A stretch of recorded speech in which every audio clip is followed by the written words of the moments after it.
what are we talking about today? Well, I don't quite know what to call this, but we'll think of a topic later.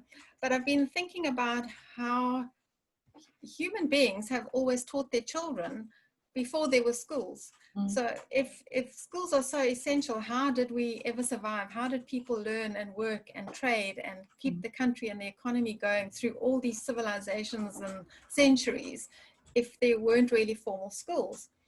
And it's actually quite simple if you just think back. Okay, we have to imagine, but I'm just thinking, you know, groups of people live together in communities.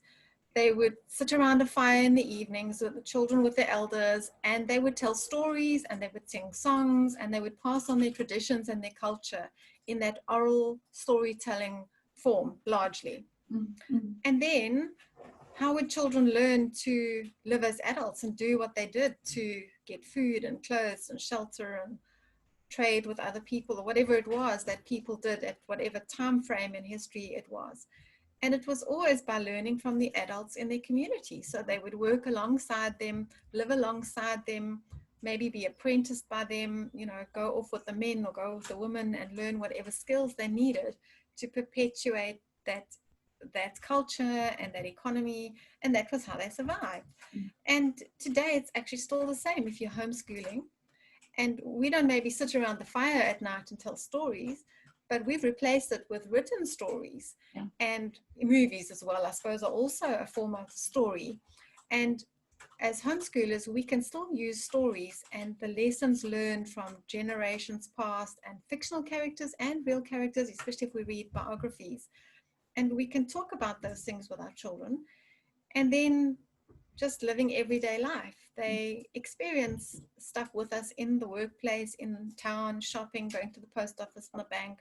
They're just living in the real world and they pick up things.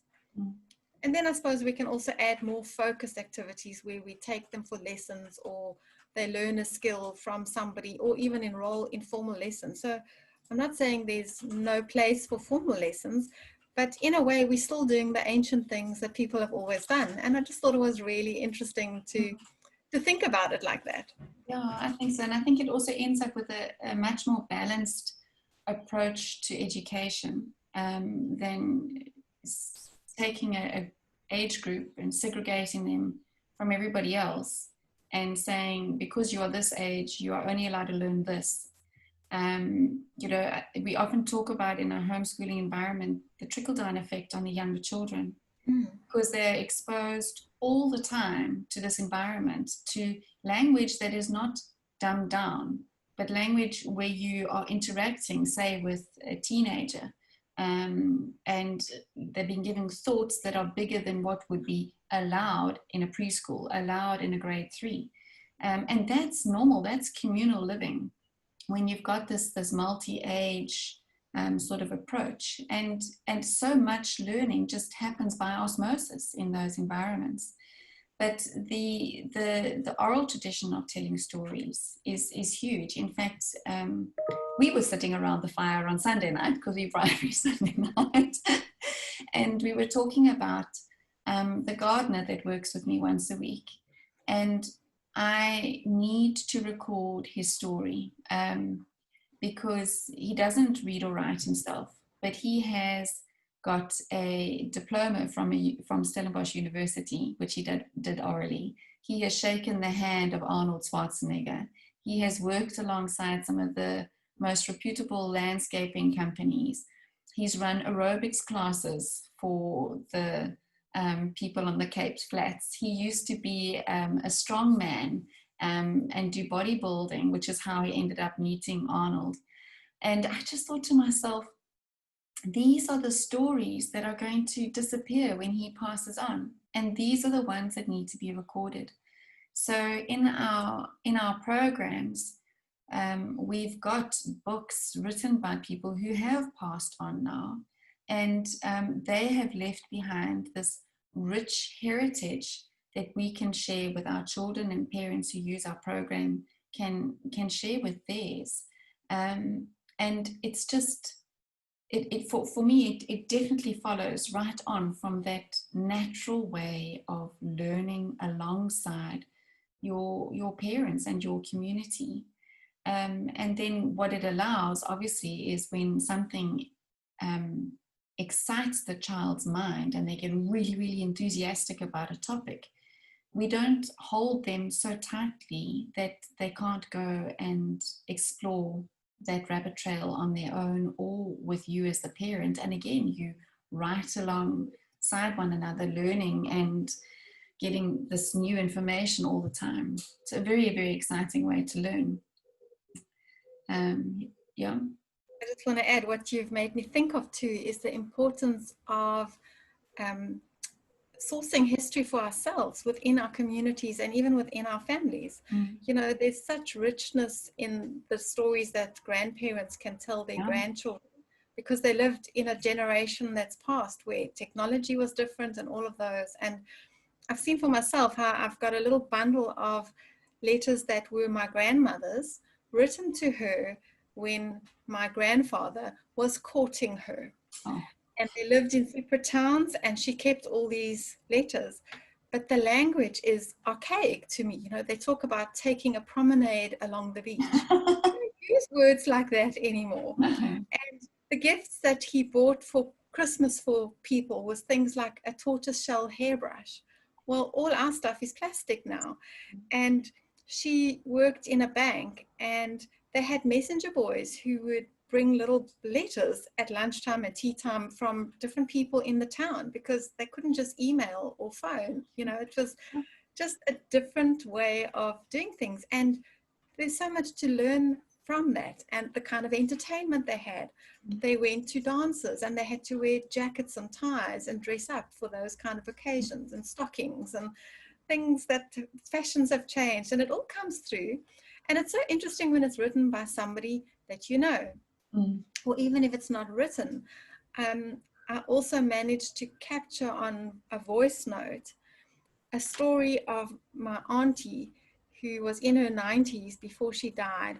And she was just retelling a story of how, as a girl, she used to put my dad, who was about 10 years younger, in the basket of her bicycle and go off on these escapades. And she was just retelling the anecdotes of what happened.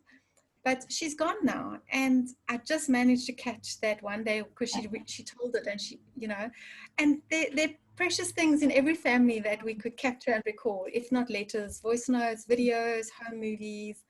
And it's so much more meaningful if you go and investigate things like your family's heirlooms, or your family's, the geography of where everyone in your family originated from, and things like that. It's really firsthand and it's relevant. It's so much more fun than just the textbook. Absolutely. I mean, my son-in-law's family ended up in this country as Moravian missionaries, like, 200 years ago, and just the discussions that you can have around that. But bringing it back to your homeschooling environment, if you compare that kind of learning, how we learn about history and geography and nature around us and interactions with other people, it is all such a natural way to learn. And because it's natural, there's no chafing. There's an oil that comes with learning through literature that isn't there when it's sit down, it's time to learn. No, we learning all the time in all of the environments. And sure, you want to hone in every now and again and do something specifically. But for instance, if you're using footprints and you're honing in and you now want to study South African history in one of the different phases, the freedom that you've got to just open a book and there is the information, and your children can disappear into those worlds and imagine great things and be on those expeditions and be running from the elephant, or be digging for gold. Those are the things that actually connect, as Charlotte Mason talks about, your science of relations. Those are the first stepping stones into connecting with information, and then moving on from there. So yeah, definitely beautiful, beautiful memories with all the books that we've read over the years, I'm sure for you as well.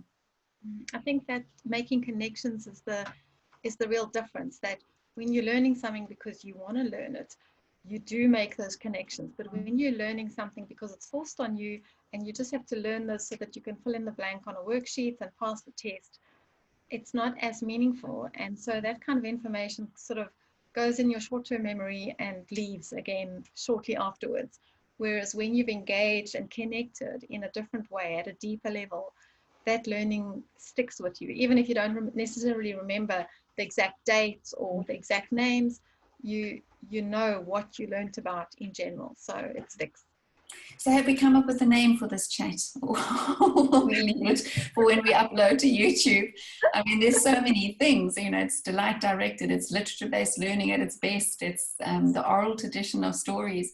I mean, all of it is wonderful. So we'll have to come up with a name unless you've thought of one now. No, not right now. Okay. Anyway, as normal, lovely chatting. Cheers, Shirley.